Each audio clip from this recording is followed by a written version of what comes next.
Boa noite, galera. Tá começando mais um Lero Lero Podcast. Eu sou a Vitória e, como sempre, estamos aqui com os nossos participantes diários, Laura, Lívia, Luiz Felipe e Marina Ramos. No episódio de hoje, contamos com essa presença ilustre que é o Lindbergh Moraes para falar com a gente sobre o período da ditadura militar, tão importante para compreender o presente e principalmente o futuro, ainda mais nesse ano de eleição, né? Bom, obrigada por estar aqui. Minha primeira pergunta, então, é: o que você pode dizer pra gente sobre os governos militares? Existia um senso das pessoas ao seu redor sobre a gravidade da situação ou era um comodismo, apenas aceitavam? Venho dizer que neste período era a minha adolescência e parte da minha juventude. Foi neste período da ditadura militar de 64 em diante, beirando aí o final da década de 80. Existia uma ignorância, entendendo a ignorância como desconhecimento dos riscos que esse sistema de governo poderia trazer. Não me refiro a risco de investimentos mal feitos, de gestão mal elaborada, mal planejada. O risco que eu recordo e cito aqui para vocês é o risco da perda da liberdade, em nome da garantia dessa própria liberdade. E com este discurso, havia uma aceitação de que este governo poderia levar o Brasil a um destino melhor, ao destino mais aceitável.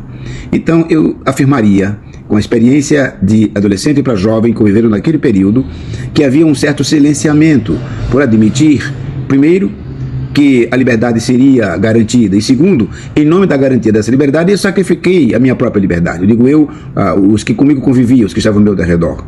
Sacrificava a própria liberdade ficando no silenciamento, admitindo que esse silenciamento levaria-nos à manutenção de uma liberdade supostamente obtida ou em obtenção. Portanto, diria com clareza que o governo militar, principalmente no seu período inicial, onde havia uma ruptura mais grave, em nome da liberdade, cessava-se a liberdade. E isso é um processo doloroso, complicado, complexo, porque inclui os mais diversos tipos de violência.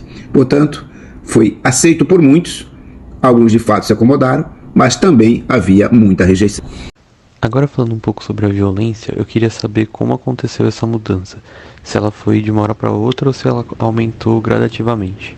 Diria que a violência ela não acontece gradativamente. A violência ela é brutal. O que pode acontecer gradativamente é os métodos dessa violência.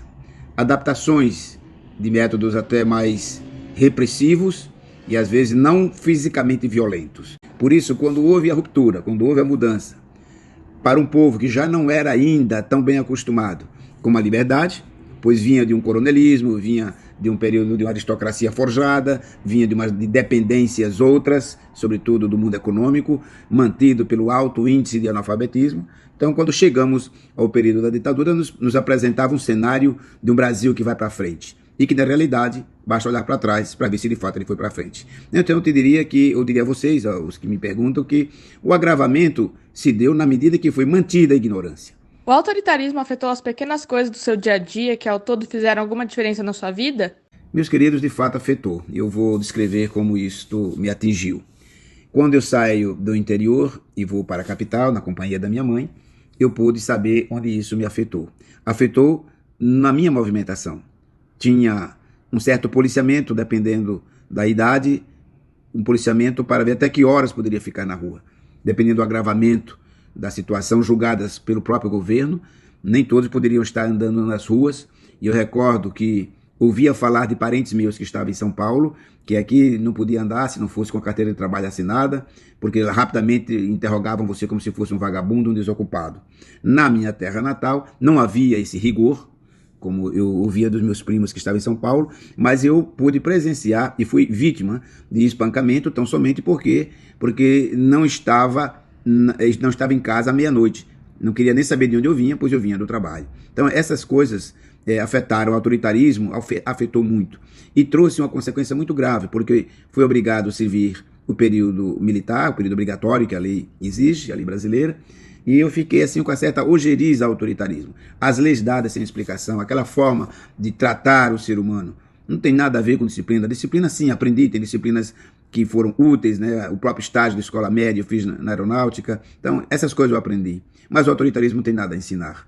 É uma degeneração do que vem a ser a verdadeira autoridade constituída e conquistada pela amizade e pelo relacionamento humano. Então, afetou muito e eu lidei com essa situação me calando em muitas coisas, silenciando em muitas coisas, e de outra forma eu fui me preparando, ao ponto de me preparando, de ouvindo outras pessoas. Dentro do próprio movimento militar já havia os que discordavam, e não foi nada menos que um capitão que discordava, que conversou muito comigo durante o período militar, me ensinando como lidar com essas situações, como fugir do autoritarismo, que não é uma coisa fácil, e que repercute inclusive na criação. Porque nesse período, como adolescente e jovem, criado por uma mãe que era bastante autoritária também, e embasada certamente ela, vítima de todos esses discursos que ela convivia, uma pessoa também sofrida, facilmente afetada por esse desvirtuamento do que vinha a ser a autoridade. Então fui afetado, e eu diria a você que foi, em parte, o silêncio que me fez lidar, os conselhos de pessoas que também estavam tentando se livrar desse momento de autoritarismo, e algumas leituras que eu comecei a fazer. Assim eu consegui ir me livrando dessa situação tão indesejada como é o autoritarismo. Ainda em relação à violência, você sentiu uma mudança brusca no lugar onde morava? Eu morei nesse período boa parte no interior. No interior do país, eu acredito que o impacto foi bem menor, pois já havia um certo controle dos pais maior, nós não tínhamos tanta vida de rua, onde poderia sentir esse impacto. Era uma vida mais contida, não deu para sentir muito esse embate. Eu escutava no rádio junto com meus avós, escutei das decisões, muito embora na imprensa, que também já havia sido cooptada em boa parte, só apresentava as boas notícias. Então, dava para ver que a mudança era para melhor, pelo menos era o que se apresentava. E o pequeno bairro onde nós morávamos, lembro-me muito da grande ênfase dada na Copa de 70, porque as músicas, o estímulo, a torcida, os jogadores, as falas, muito próximas da seleção brasileira, por exemplo, que ganhou a Copa de 70, tudo isso era apresentado de uma forma muito vitoriosa, né? Muito ufanista, e demonstrava que aquele sistema, aquela mudança tinha sido para melhor. Então o bairro viveu alguns momentos de alegria, eu lembro e recordo bem disso, mas sendo no interior, a violência que depois eu vinha conhecer na capital não se apresentava naquele momento. Você tinha algum contato com os movimentos estudantis, por exemplo, através de algum conhecido?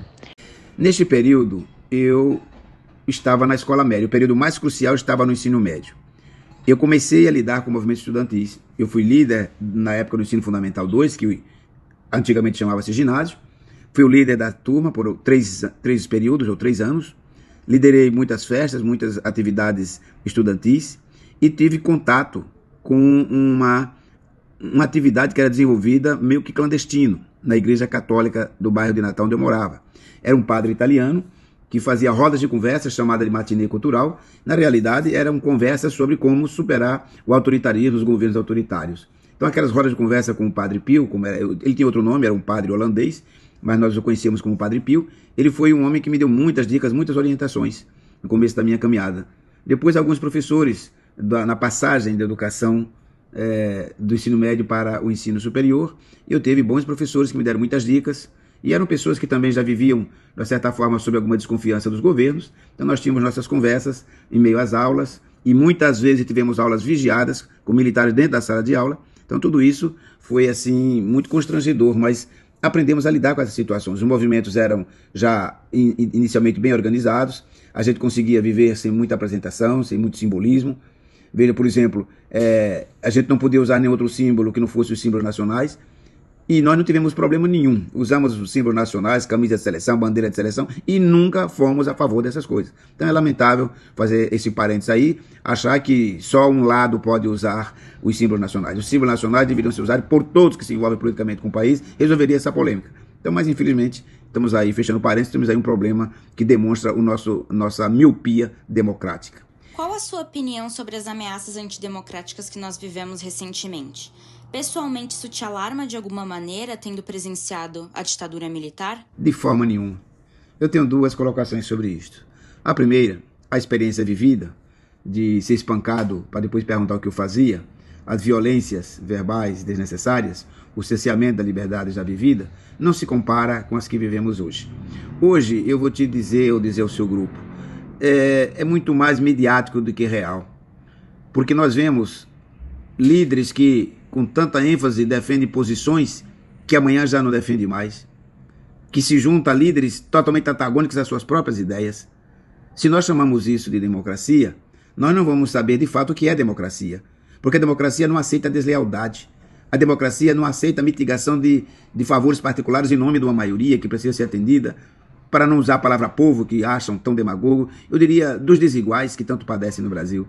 Então eu não consigo entender essas ameaças antidemocráticas, a não ser a permanência das velhas ameaças, da mesma ignorância, dos mesmos currais eleitorais, das mesmas particularidades, de um capitalismo desenfreado mantido por todos os governos, dos gastos desnecessários, dos desvios de verbas, do mau uso da verba pública. Tudo isso, para mim, continua sendo, e continua sendo as ameaças antidemocráticas. Fora isso, os discursos, a verborragia, sobretudo dos que pleitearam cargos no legislativo, no executivo, dessas últimas eleições, isso não me impacta, isso me envergonham.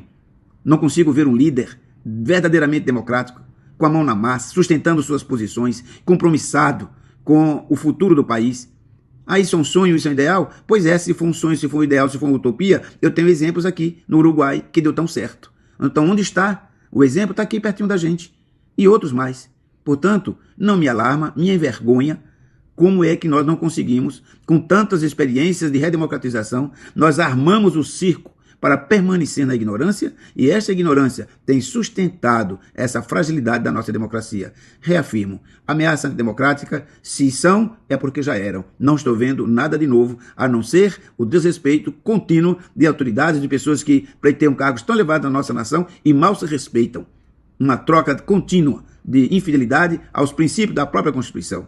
Portanto, não vejo nenhum alarme, não me assusta com o que estamos a viver e com o que estamos vivendo.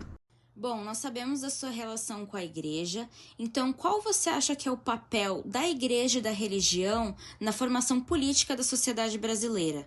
Você concorda com como as coisas são em relação a isso atualmente? Meus queridos estudantes, não posso concordar, de forma alguma. A igreja está com seu papel totalmente desvirtuado. A igreja não pode se tornar dependente daquela bandeira política, daquela outra, de nenhuma facção, e aí já vem a minha tristeza, meu julgamento, nenhuma facção política. A igreja, na minha leitura de mundo, tem que voltar 500 anos atrás e aprender com uma resposta que foi dada quando indagaram os reformadores. Qual é o papel social da igreja? A resposta foi: a responsabilidade social da igreja é ser consciência do Estado, tratada para o bem comum, colhida como um veio, um mecanismo inarredável na formação humana. Eu acredito que é isso que precisamos ver, uma igreja comprometida com o bem maior, uma igreja que cuida da pessoa integral. E ao cuidar da pessoa integral, eu valorizei a sua espiritualidade, respeitei seus valores, seus símbolos religiosos, esteja ele onde estiver, e não fazer uso dele para obtenção de votos, seja de quem for o grupo, a facção, o partido. Isso não pode ser o papel da igreja. A igreja não está isenta porque ela é política, e ao ser consciência, ela não está isenta. Ela está exercendo um mais digno papel social de uma instituição. Conseguir manter-se idônea para oferecer uma orientação que agrade a maioria das pessoas, sejam elas da igreja ou não, pois ela é consciência de um Estado e não de si mesma. Esse é o meu ponto de vista em relação ao que a igreja tem feito com o despreparo da formação política dos seus líderes. Bom, muito obrigada por você ceder um pouquinho do seu tempo para responder nossas perguntas. A gente adorou entrevistar o senhor.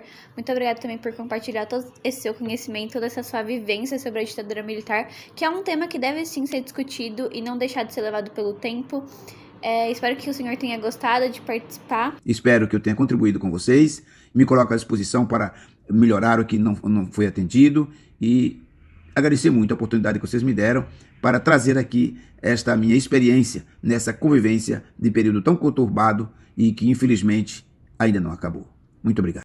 Bom, gente, então é isso. O Lero Lero Podcast vai ficando por aqui, com um agradecimento especial ao nosso professor de História, Marcelo, que proporcionou a gente fazer esse trabalho de pesquisa, de entrevista com pessoas que vivenciaram a ditadura e deixar esse tema vivo nas nossas memórias. Então é isso, a gente se vê quarta que vem, às 7 horas, como sempre, beleza?